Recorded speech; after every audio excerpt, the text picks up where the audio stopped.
¿Alguna vez pensaron en cómo confiamos tan ciegamente en cosas que no podemos ver?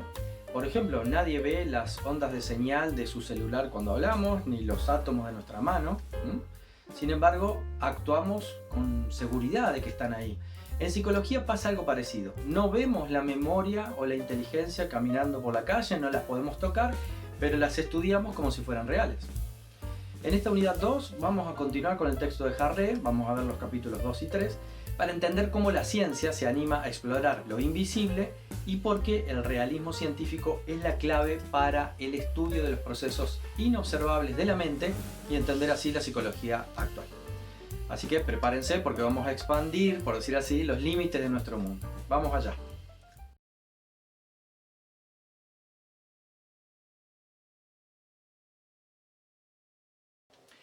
Jarre nos dice que las ciencias naturales son una estrategia para explorar nuestra Umwelt humana, que es el mundo al que tenemos acceso según nuestras capacidades biológicas y tecnológicas. Dentro de las capacidades biológicas, digamos, tenemos nuestras capacidades perceptivas y motoras. Entonces, vamos con los 4 puntos claves de las ciencias naturales. La Umwelt se divide según cómo accedemos a ella, ¿no? Entonces, en la región 1 tenemos lo que percibimos con nuestros sentidos desnudos. En la región 2 tenemos lo que percibimos con instrumentos que potencian nuestros sentidos. Ejemplo concreto, el microscopio o el telescopio. En la región 3 tenemos lo que podríamos llamar lo más raro, ¿no? Lo más extravagante, lo más loco, que es lo inobservable por principio. Es decir, lo que no se puede observar, lo que solo podemos imaginar. Por supuesto, Jarre habla de imaginación disciplinada, ¿no? Pero solo podemos imaginarlo porque está más allá de nuestros sentidos desnudos o potenciados. Es decir, entidades como los átomos o los campos gravitatorios. Hay dos posturas muy distintas que podemos adoptar y que de hecho la ciencia adopta frente a estas 3 regiones. Por un lado, el positivismo, que es desconfiado, solo cree en lo que se puede ver y tocar, es decir, lo que está en la región 1, y todo lo demás, átomos, campos gravitatorios, deseos inconscientes, por ejemplo, son puras ficciones. Útiles, pueden ser útiles, pero no pasan de ser ficciones, es decir, no son cosas que existan y por lo tanto de lo que no existe no podemos tener un conocimiento, es decir, una creencia verdadera, justificada, ¿no? Por otro lado, tenemos el realismo, que acepta que tenemos acceso a todas las regiones de la Umwelt. Por supuesto, a través de instrumentos y de la imaginación disciplinada, así como también a través de la manipulación directa e indirecta de las entidades que están en cada una de estas regiones. Entonces, las cosas inobservables de la región 3 son reales, según el realismo, son reales y podemos conocerlas. Según Jarre, el positivismo tuvo una influencia negativa, limitante en psicología, que se manifestó en el conductismo clásico. Si solo lo observable es científico, entonces la psicología queda reducida al estudio de respuestas públicas a estímulos públicos, ignorando los procesos mentales y neuronales como causas explicativas de la conducta. Pero entonces, ¿cómo accedemos a entidades en la región 3? Lo hacemos a través de 2 formas. Según los experimentos de manipulación a la Boyle, si movemos de manera mecánica algo, una entidad, y el efecto es no mecánico, como por ejemplo que un líquido cambie de color o que aumente su temperatura hasta hervir, por ejemplo, es porque hubo un cambio mecánico no visible. ¿Está bien? Entonces, la idea de los experimentos a la Boyle es que podemos manipular de manera indirecta entidades inobservables de manera mecánica para producir un efecto no mecánico perceptible. Como por ejemplo, exponer agua al calor para mover sus moléculas, ese movimiento no es perceptible, y hacer que hierva el agua. Ese es un cambio no mecánico perceptible. La otra forma de explorar entidades de la región 3 serían los experimentos mentales a la Galileo. A veces no hace falta un laboratorio físico y concreto, sino que podemos usar la imaginación pura para ver si una teoría tiene sentido, tiene coherencia y consistencia interna, como hacían Einstein o Galileo para descartar conceptos que nos sirven y así limpiar la visión del mundo que tenemos a partir de esa teoría.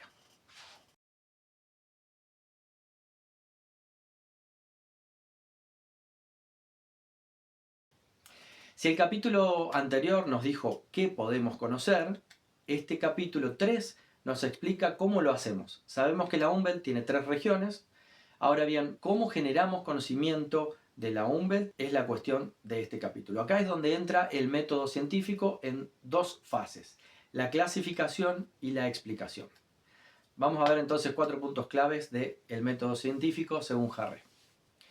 Para describir los fenómenos, la ciencia crea clasificaciones. Estas clasificaciones, en su máximo grado de desarrollo, tienen la estructura de una taxonomía.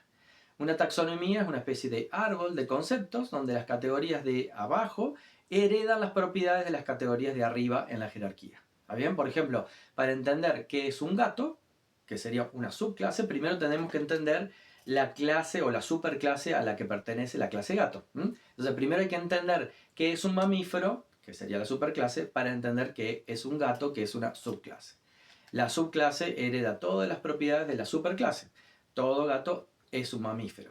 Y a partir de ahí añadimos propiedades adicionales para entender este mamífero particular que es el gato. Otra distinción que tenemos que entender es la distinción entre esencia nominal y real. La esencia nominal de una categoría es la lista de propiedades observables que usamos para clasificar algo. Por ejemplo, el color amarillo y el peso del oro. La esencia real, en cambio, es la estructura invisible que explica por qué esas propiedades observables son propiedades de esa entidad. Por ejemplo, los protones y los electrones de los átomos de oro, ¿no es cierto? En sus clasificaciones la ciencia busca pasar de lo nominal a lo real. Otra distinción que tenemos que aprender es la que existe entre modelos analíticos y explicativos. Además de las clasificaciones, la ciencia genera también modelos de la realidad. Un modelo analítico es una versión descriptiva simplificada de algo que ya conocemos. Por ejemplo, un mapa como modelo de un territorio o un cerebro de plástico como modelo de un cerebro real, ¿no es cierto? Estos serían los modelos analíticos. Los modelos explicativos, en cambio, se usan para representar lo desconocido, para representar lo inobservable, es decir, lo que está presente en la región 3. Usamos una fuente de información que ya conocemos, ejemplo, un flujo de agua, que está obviamente en la región 1, para imaginar algo análogo que no estamos viendo y que estaría en la región 3, como por ejemplo el flujo de electrones que llamamos electricidad. Entonces, a partir de estos modelos que construimos con la postulación de entidades en la región 3, logramos explicar procesos y fenómenos que ocurren en la región 1 y 2. Con estos modelos, la ciencia no busca solamente especie de frases verdaderas, sino imágenes fieles o lo más fieles posibles de la realidad. Un modelo es verdadero si se parece lo suficiente a la realidad como para permitirnos manipularla con éxito, aunque no podamos verla directamente.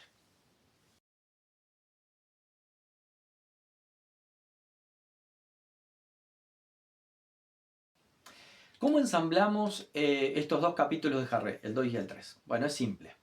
Por un lado, tenemos que decir que ambos textos defienden que la ciencia es un ejercicio de realismo. No nos quedamos en la superficie de la región 1 y 2. Debemos ser realistas para poder tener una ciencia de la mente que no sea solo el estudio de la conducta. El capítulo 2, por su parte, nos muestra el dónde, ¿no? Las regiones del mundo y qué estatus tiene cada una de estas 3 regiones. El capítulo 3, en cambio, nos da las herramientas, es decir, cómo clasificar y cómo usar modelos para explicar lo que ocurre en esas regiones. Para que la psicología pueda decir que lo que clasificó como memoria de corto plazo existe en la región 3, necesita construir un modelo explicativo que sea icónicamente verdadero y nos permita predecir conductas observables en la región 1 y 2 a partir de esa entidad inobservable en la región 3.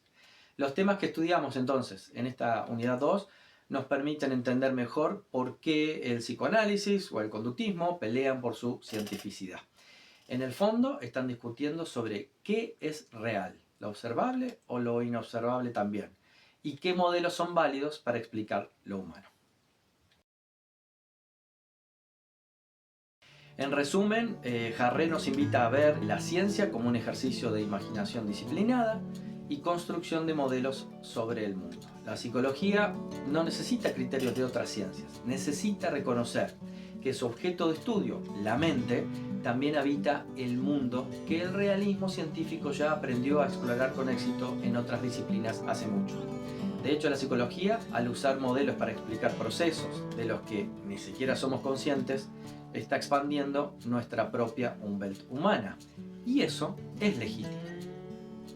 Para terminar, te dejo una pregunta. Si, como dice Harré, los modelos explicativos son los que nos permiten imaginar y poner a prueba lo inobservable, ¿podría ser que las diferentes teorías en psicología, como por ejemplo el psicoanálisis o el cognitivismo, no estén viendo realidades distintas, sino simplemente usando modelos tan distintos de la región 3 que terminan construyendo mundos que parecen no tocarse?